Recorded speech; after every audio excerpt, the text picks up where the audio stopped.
ગાયત્રીનગર વિસ્તારમાં એક વેલ્ડિંગની દુકાનમાં આગની ઘટના સામે આવી।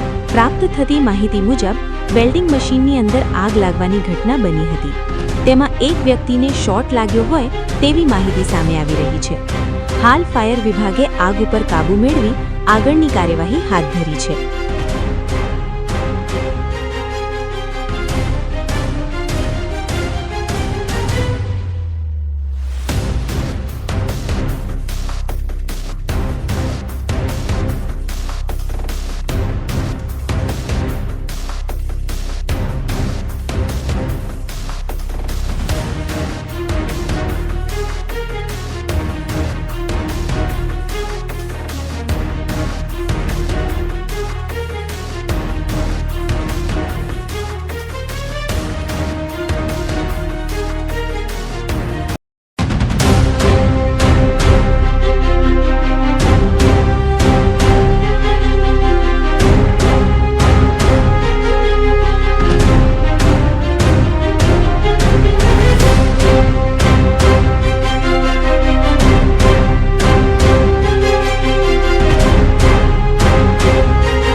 આજરોજ ગાયત્રીનગર ખાતે અમને 12:44 કલાકે ફાયરનો કોલ મળેલો।